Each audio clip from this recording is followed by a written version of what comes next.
James McFarland, and I work for Stanford Brown. Okay, nice to meet you, James. How long have you worked at Stanford Brown? Just gone 3 years. Okay, and what do you do there? I run the insurance division. I'm the Director of Insurance and Employer Benefits division. Very good. Are you an authorised representative Yes, I am. also? Yes. Okay, so what's your experience in the beyond 3 years? Beyond 3 years. I've been in industry since the year 2000. Okay. Been advising since about 2005. Okay, so what brought you to the industry in the first place?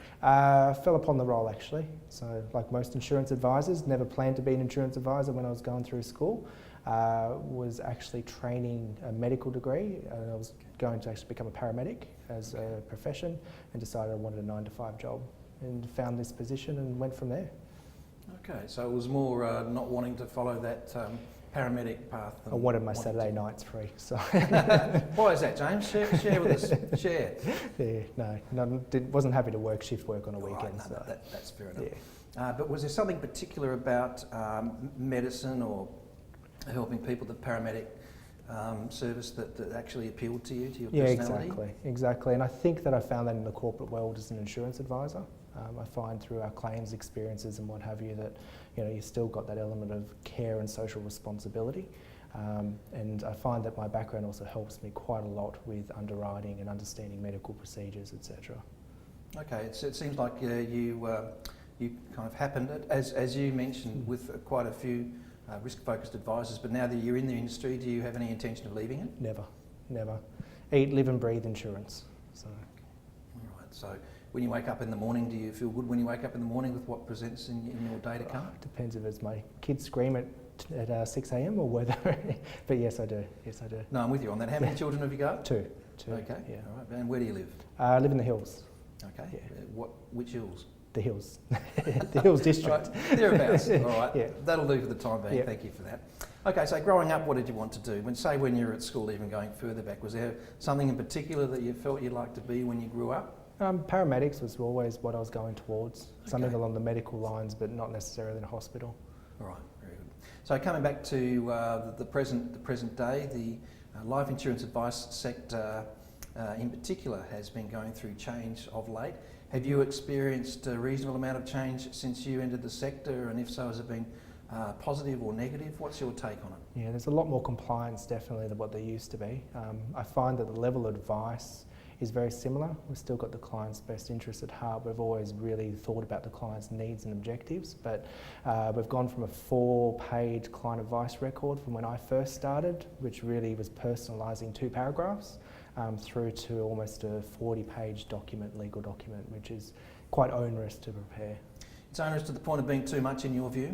It's too expensive, and we're really pricing out a lot of people who need insurance for the sheer fact that we just can't afford to provide them that service. Okay, so you talk about the cost.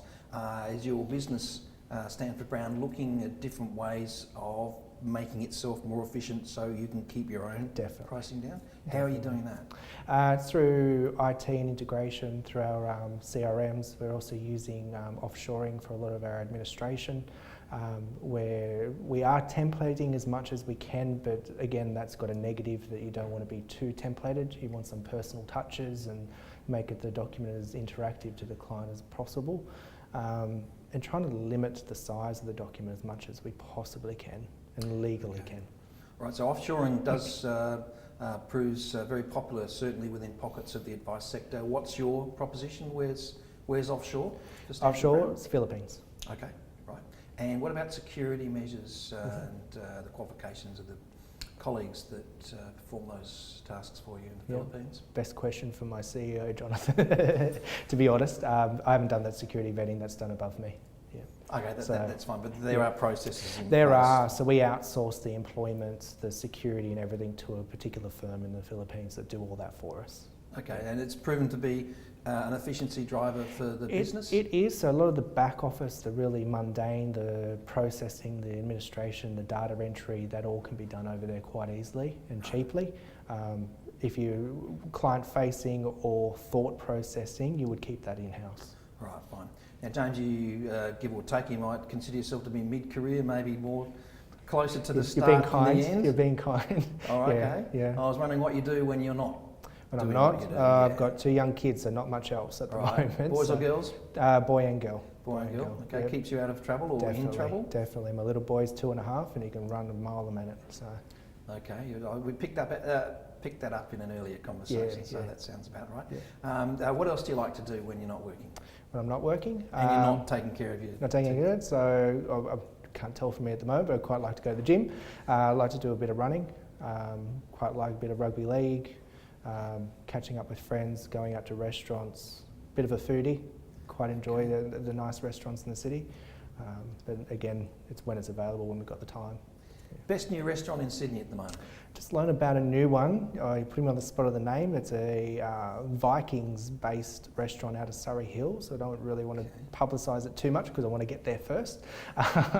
But it seems very interesting, very interesting. All right, Vikings-based one in Surrey Hills. We'll flash the name on the screen as this video goes to exactly, okay? exactly. All right, so then. That sounds that'll be my next venue. fair enough. Looking forward, what do you see for yourself, for your own development in the sector, and also for your for the industry itself, particularly the life insurance advice sector?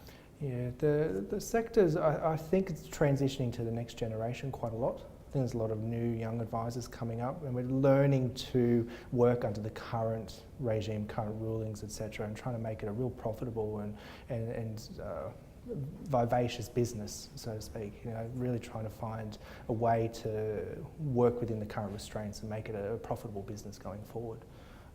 Me personally, I'm obviously doing a lot of upskilling and a lot of education and what have you, not knowing what the new reforms are exactly going to be. Okay, what about your educational qualifications? Everything good looking forward for you and your advisor colleagues at Stanford Brown? Yes, so all of our private wealth advisors are working towards the CFP designations. Our insurance advisors are either doing CFP or they're doing the Fellow Chartered Financial Planner through the AFA, and we all looking to have numerous degrees within the next 4 to 5 years. Well, it sounds like you and Stanford Brown are in it for the long haul. Definitely, Okay, definitely. very good.